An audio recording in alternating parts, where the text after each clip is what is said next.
தாவேகா தலைவர் விஜய் ஒவ்வொரு வீட்லேயும் ஓட்டு இருக்குது அப்படின்னு சொல்கிறாரு. தற்குறிங்க தான் இருக்காங்க ஒரு ஒரு வீட்லேயும். கண்டிப்பாக இருக்குது. எனக்கு 50 ஓட்டு இருக்குது விஜய்க்கு. அவருக்கு வந்து இருக்குது, செல்வாக்கு இருக்குது. போட மாட்டாங்க, அதுக்கான வாய்ப்பு கிடையாது. ஒரு எதிர்பார்ப்பு இருக்குது அவர் மேலே. எலெக்ஷன் ஜெயிச்ச மாதிரி பேசுறது அவர். ஆனால் எல்லாமே களத்தில் இறங்கினதான் தெரியும். இப்போ தான் கொஞ்சம் கொஞ்சமாக வராது. ஏன் மீடியாவில் வந்து உங்களுக்கு பேசினா தான் ஒரு பேச்சா? விஜய் எதற்காக வந்து அரசியலுக்கு வந்திருக்காருன்றதை சொல்லி அம்மா வீட்டில் உட்காந்து ஏசி ரூமில் உட்காந்து ஸ்டேட்மெண்ட் கொடுக்கல கட்சி கிடையாது. கண்டிப்பாக அவர் வந்து வீட்டை விட்டு வெளியே வரணும். பிரச்சனைக்கு முன்னாடி வந்து நிற்கணும். வீட்டுக்கு ஒரு ஓட்டு நீ கேரண்டி சொல்லுவா. விஜய் வந்து என்னத்தை வந்து மக்கள்கிட்ட சொல்லி விஜய் இருக்கார், நமக்கு வந்து செய்வார். விசில் ஊதுனா எல்லாருக்கும் கேட்கணும். இந்த எலெக்ஷன் வரைக்கும் சவுண்டு கேட்கும், அதுக்கப்புறம் அடங்கிடும். தொடர்ந்து அரசியல் படிப்போம், பேசுவோம், விவாதிப்போம். மறக்காம நம்ம சேனல் நியூஸ் ஃபோக்கஸ் தமிழை சப்ஸ்கிரைப் பண்ணி இணைந்திருங்கள்.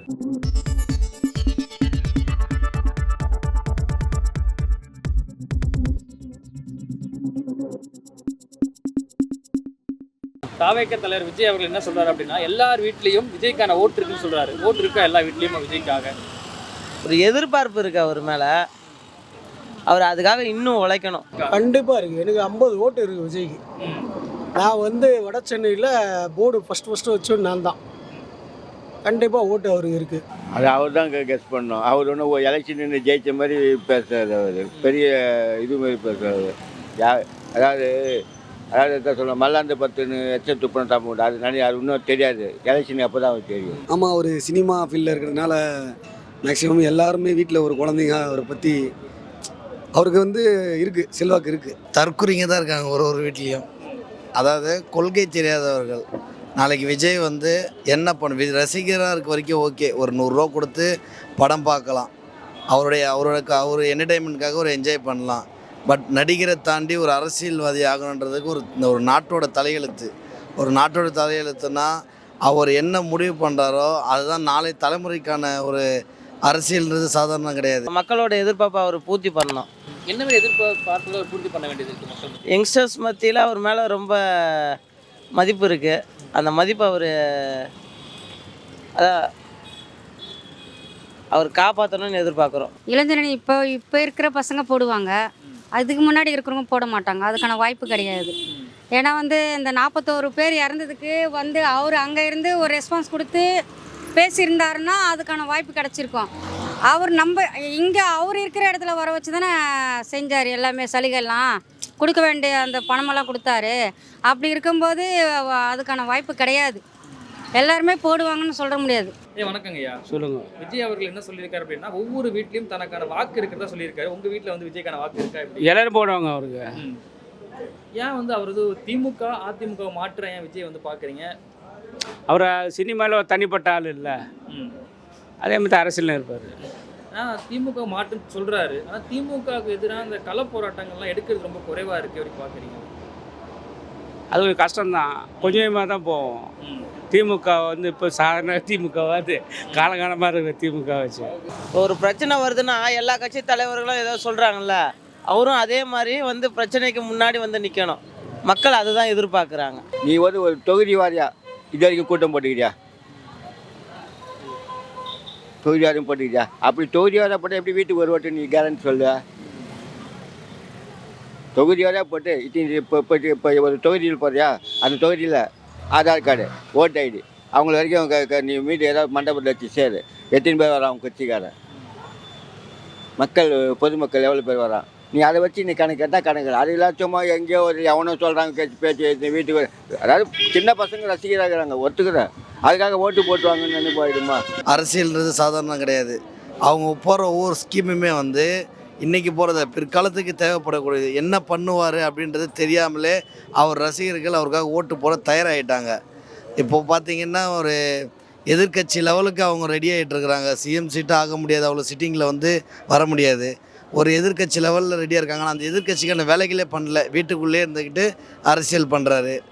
இப்போ எதுவுமே வெளியில் வரல இன்னமும். அதுக்கு காரணம் வந்து அவங்க ரசிகர்கள் தான். காரை விட்டு இறங்கினா காரை எடுத்தால் போதும், காரை தொடங்கினா போதும், கேட்டை திறந்ததுலேருந்து அவர் திரும்ப கேட்டை போய் மூடுற வரைக்குமே அவரை ஃபாலோ பண்ணுறாங்க. அதுதான் அவருக்கான இடைஞ்சல் அவரோட ரசிகர்கள் தான், வேறு யாருமே கிடையாது. வெளியாட்கள் வந்து யாரும் அவர் தடை பண்ணல, வெளியாட்கள் யாரும் அவரை தொல்லை பண்ணல. அவரோட ரசிகர்கள் அவருக்கு ஆபத்து, வெளியாட்கள் ஆபத்து இல்லை. நம்ம வந்து எந்த ஒரு அரசியல் தருவும் நம்ம காயப்படுத்தலை, எந்த ஒரு அரசியல் தருவும் நம்ம நியாயப்படுத்தலை. புரியுதுங்களா? இத்தனை வருஷம் அவங்களும் ஆட்சி செஞ்சுட்டாங்க, அவங்களும் ஓட்டு போட்டாங்க. அவங்க தவறானவங்களாக இருந்தால் மக்கள் அவங்கள தேர்ந்தெடுக்க மாட்டாங்க.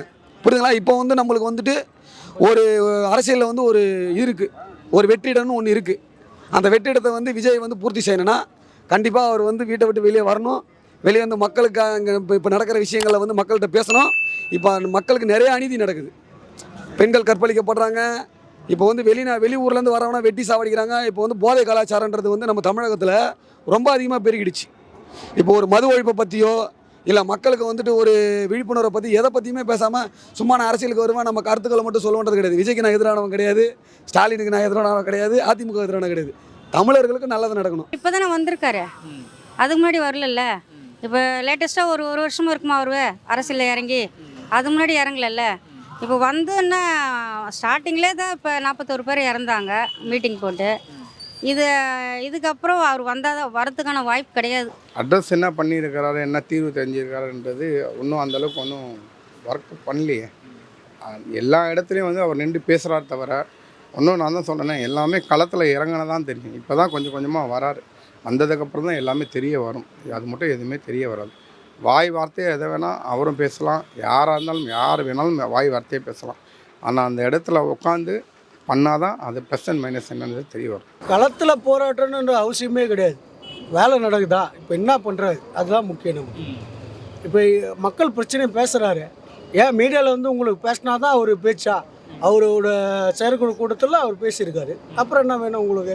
வெளியே வந்தாலும் வெளியே வரனாலும் ஒரு நடிகராக எல்லாருக்குமே பரிச்சயம் ஆகிட்டார்ல. இப்போ என்ன விஷயம்னா அவர் என்ன கருத்துக்களை முன் வைக்கிறாருன்ற பொறுத்து தான். இப்போ மேக்சிமம் அவர் வந்து இளைஞர்கள் மற்றும் சின்ன பசங்க அவங்களெல்லாம் ஆல்ரெடி அவர் பிடிச்சிட்டாரு. ஒரு மேடையில் பேசியிருப்பார், அதேமாதிரி அவர் பிடிச்சிட்டாரு. பட் என்ன ஒன்றுனா இப்போ அரசியல் கருத்துக்கள் வந்து பெரியவங்கலாம் இருக்காங்க, கொஞ்சம் அரசியலில் கொஞ்சம் முதிர்ச்சியான மனிதர்கள்லாம் இருக்காங்க. அவரெல்லாம் வந்து இந்த சினிமாவில் டான்ஸ் ஆடிட்டு பாட்டு பாடிட்டு போனால் அவங்களெல்லாம் வந்து கவர் பண்ண முடியாது. இந்த ஓட்டுன்றது வந்து எல்லாருக்குமே ஆனதான். இப்போ வந்து ஒரு பள்ளி மாணவர்களோ அல்லது வந்து ஒரு காலேஜ் படிக்கிற மாணவர்களை மட்டுமே வச்சு ஒரு அரசியல் நடந்துடாதுல்ல. நம்ம பெற்றவங்க பெரியவங்க அவங்களாம் இருக்காங்க, அவங்களுக்கு வந்து நம்மளுடைய அரசியல் புரியணும்ல, அவர் விஜயோட அரசியல் புரியணும்ல, விஜய் எதற்காக வந்து அரசியலுக்கு வந்திருக்காருன்றதை சொல்லி அவர் கொள்கையை சொல்லணும்ல. இப்போ எனக்கு தெரிஞ்ச என்ன ஏப்ரலில் வருமா எலெக்ஷனு, ஏப்ரல் இல்லை மே, இந்த மே மாதமே எலெக்ஷன் வைங்களேன். அதுக்குள்ளே வந்து அவர் எப்படி அந்த ஒரு நாலேஜ் உள்ள பர்சனை அவர் எப்படி கவர் பண்ண போகிறாரு? வெளியே வந்து பேசினா தானே தெரியும். அவருக்கு வந்து வெளியே வந்து போராடணும்னு நினச்சாலும் அவரோட ஆக்ரோஷத்தை வந்து தாங்க முடியாமல் எதனா ஒன்று நடந்துருது, அந்த விதத்தில் அசம்பாவிதம் நடந்தது, அதனால் அவர் வெளியே வரல. பட் வந்து இப்போ அரசியல் வந்து பேச தெரியல. அவர் வந்து சொல்லி கொடுக்குறது தான் வந்து சொல்கிறாரு தவிர அவருக்குன்ற ஒரு இது பேசணும், இதுதான் தமிழ்நாட்டில் நடக்குது. இப்போ வந்து புள்ளி விவரமாக பேசணும் தமிழ்நாட்டில் யாருன்னு பார்த்தீங்கன்னா, ஒன்று அண்ணாமலை பேசுவார், ரெண்டாவது வந்து விடுதலை சிறுத்தை திருமாவளவன் பேசுவார், மூணாவது அன்புமணி பேசுவார். இவங்க மூணு பேர்கிட்ட பேசுகிற மாரி அவர்கிட்ட ஒரு பேச்சு இருக்காது. இந்த 3 பேர் பேசுகிற மாரி எந்த ஒரு கேள்வி கேளுங்களேன், நான் சொல்கிற இந்த 3 பேரும் டாக்கெட்டான்னு பதில் சொல்லுவாங்க. இவர்கிட்ட அதே கேள்வி கேளுங்க, ஒன்றுமே தெரியல. குளோபல் வார்மிங் அப்படின்னாலே இவருக்கு என்னென்ன தெரியாது. அதை பற்றி பேசுறதுலாம் கூட அன்புமணிக்கு இது இருக்குது. இப்போ அண்ணாமலை கேட்டிங்கன்னா இந்த கேஸில் இத்தனை இதுவும் நடந்திருக்கு, எல்லாமே புள்ளி விவரமாக சொல்கிறாரு. அந்த ஜென்ரல் நாலேஜ் இவருக்கு கிடையாது. ஆக மொத்தம் டிஎம்கே வீழ்த்தணுன்றது அவர் எண்ணம் இருக்குது, ரைட்டு. பட் அதை வந்து ஒரு இது பண்ணி டைரெக்டாக நாம் தான் சிஎம் சீட்டில் உட்காரோன்றது தப்பு இல்லை. மீட்டிங்கில் தான் பேசிக்கணும், மீட்டிங்கில் தான் பேசிக்க முடியும். ஒன்றும் இப்போ சாதாரணமாக ஒரு மக்களுக்கு ஒரு ஏதாவது முடியாத பட்சத்தில் ஒரு ஏதாவது தேவைன்னா இது வரைக்கும் அவர் செஞ்சது கிடையாது. இல்லை போயிட்டு தனிப்பட்ட முறையில் எதுவும் செஞ்சதில்லை. செஞ்சால் சரி நம்பி நம்ம எதாவது ஆயிட்டோன்னா கூட விஜய் இருக்கார் நமக்கு வந்து செய்வார் அப்படின்னு ஒரு நம்பிக்கை வைப்பாங்க. இது வரைக்கும் அதுமாதிரி எதுவுமே செய்யல. மேடையில் தானே பேசிகிட்டு இருக்காரு. டிஎம்கேக்கு எதிர்ன்றாரு, டிஎம்கேக்கு ஸ்டாலினுக்கு எதிரா, டிஎம்கே கொள்கைக்கு எதிரையா, இப்போ திராவிடத்துக்கு அவர் எதிரியா, திராவிடத்தை வந்து கண்ணுன்றாரு. அவர் ஸ்டாலின்கிட்ட என்ன பிடிக்கல அவர் எதிரின்றாரு. ஸ்டாலின் ஊழல் செய்கிறது மட்டும்தான் எதிரியா? ஸ்டாலின் ஊழல் செஞ்சாலும் அவர் நல்லது நிறைய செஞ்சுருக்கிறாருல. இப்போ பெண்களுக்கு இலவசமான பாஸ் கொடுத்துருக்காரு, 1000 ரூபாய் கொடுத்துருக்காரு. அதாக வந்து எதிர்க்கிறோன்னா நம்ம என்ன சொல்கிறோன்னா, இத்தனை ஒரு 50 ஆண்டு அரசியலில் வந்துட்டு ஊழல்கள் எல்லாருமே பண்ணியிருக்காங்க. காமராசரை தவிர்த்து அண்ணாவும் தெரியல, அண்ணா எம்ஜிஆர் இவங்கெல்லாம் வந்து ஒரு ஒரு ஒரு முழுவன அரசியல் பண்ணிட்டு போயிட்டாங்க. காமராசர் முழுமையான அரசியல் பண்ணிட்டு போனார். இப்போ அதுக்கு அடுத்ததாக வந்தவங்க எல்லாருமே வந்துட்டு இப்போ எல்லாருமே வாரிசு அரசியல் தான். ஜெயலலிதாவுக்கு வாரிசல் இல்லை, எம்ஜிஆருக்கு வாரிசு இல்லைன்றனால அவங்க ஏதோ ஒரு மக்களுக்கு ஒரு நல்ல அரசியலை பண்ணிட்டு போயிட்டாங்க. இப்போ இந்த விஜய் வந்து என்னத்தை வந்து மக்கள்கிட்ட சொல்லி நான் என்ன சொல்கிறேன்னா, விஜய்க்கு பிடிக்கும். இப்போ உங்களுக்கு விஜய் பிடிக்கும், எனக்கும் விஜய் பிடிக்கும். ஒரு ஆசை நடிகராக ஒருத்தரை பிடிக்கும்.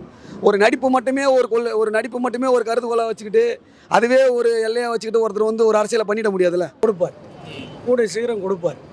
அவர் வந்து இன்றைக்கி ரோட் ஷோ நடத்துறதுக்கு 1008% நீங்கள் சொல்கிறீங்க. என்றைக்கு அவர் பண்ணுவார்? ஏன்னா ரோடுக்கு வந்தாச்சு, அரசியலுன்றது ரோடு தான் வந்தாச்சு. மக்கள் பிரச்சனை பேச தான் போகிறாங்க. ஆல்ரெடி அவர் நடிகராக இருக்கும் போதே பேசின்னு தான் இருந்தார். இது யாருக்குமே தெரியாது. சின்ன சின்ன மீடியாவில் போட்டு விட்டு நீங்கள் அதை பெருசாக ஆக்கலாது. ஆனால் இன்றைக்கி டிவி கேல அவங்க எல்லாமே போட்டுன்னு தான் இருக்காங்க. அனிதாவை யார் போனா? ஃபஸ்ட்டு விஜய் தான் போனார். போனாரா இல்லைங்களா? இது வரைக்கும் 3 வருஷம் ஆச்சு இல்லை? இது வரைக்கும் மக்களுக்காக என்ன போராட்டம் நடத்தினார் சொல்லு. டிஎம்கே தவறு பண்ணு, ரைட், ஒத்துக்கிற எல்லாருக்கும் தெரியும். இது வரைக்கும் டிஎம்கே இது பண்ணி என்னைக்காவது போராட்டம் தெய்வத்தை நம்பி போராட்டம் பண்ணிக்கிறாரா? அப்புறம் எப்படி அவர் கட்சி வருது? ஒரு கட்சின்றனாக்கா போராட்டம் பண்ணோம், அடிப்படை பண்ணோம், ஜெயிலுக்கு போனோம், எல்லாத்தையும் பிரச்சனை ஃபேஸ் பண்ணோம், கேஸ் வாங்கணும். இதுதான் ஒரு கட்சி. சும்மா வீட்டில் உட்காந்து ஏசி ரூமில் உட்காந்து ஸ்டேட்மெண்ட் கொடுக்குற கட்சி கிடையாது. ரோட்டில் வந்து இறங்கி வேலை செய்யணும். எம்ஜிஆர்லாம் வந்து ரோட்டில் வந்து இறங்கி வேலை செய்தவங்க. ஜெயலலிதா வந்து ரோட்டில் வந்து இறங்கி வேலை செய்தாங்க. ஸ்டாலின் அவர்கள் ரோட்டில் வந்து இறங்கி வேலை செய்தாங்க. சொல்லிட்டு பார்த்தா அது கட்சி அடிப்பட்டாங்க, ஓச்சாங்க, ஜெயிலுக்கு போனாங்க, எல்லாம் பண்ணாங்க. சொல்லிட்டு பார்த்தா அதனால் அவங்களுக்கு கட்சியோட அடிமை தெரியும், தொண்டருடைய பகவை தெரியும். நீங்கள் உட்கா ஏசி ரூமில் உட்காந்து ஏதோ கூட்டம் கூடுறதுனால நமக்கு ஜெயிச்சுடாங்கன்னு சொல்லிட்டு ஏதோ 4 பேருக்கு ஏதோ கூட அண்ணன் நீங்கள் சொல்கிறது பேச்சு வச்சு நான் வந்துனாக்கா வந்துன்னு தான் இருக்கணும். விசில் ஊதுனா எல்லாருக்கும் கேட்கும், எது வரைக்கும் கேட்கும், இந்த எலெக்ஷன் வரைக்கும் சவுண்டு கேட்கும், அதுக்கப்புறம் அடங்கிடும். ஆனால் என்னை பொறுத்தவரைக்கும் விஜய் வெற்றி பெறணும்னா அவர் வெளியே வந்து ஓப்பன் அப் ஆகணும். இன்னும் 2 மாதம் இருக்குது. 2 மாதத்துக்குள்ளே அனைத்து தரப்பு மக்கள்கிட்டையும் அவர் பேச்சுவார்த்தை நடத்தாத வரைக்கும், விஜய்க்கான ஓட்டுன்றது வந்துட்டு கூட்டணி வைக்காத வரைக்கும் விஜய்க்கு வந்துட்டு ஓட்டு அதிகபட்சம் விழாதுன்றது என்னுடைய கருத்து. அதாவது மாணவர்கள் ஓட்டு இருக்குது, சிறுவர்கள் ஓட்டு இருக்குது. அதாவது ஒரு படித்தவர்கள், ஒரு அரசியலில் வேலையில் இருக்கிறவங்க, அதேமாரி வந்துட்டு ரொம்ப வந்து என்ன சொல்கிறது, அதிலே ஊறி போனவங்க.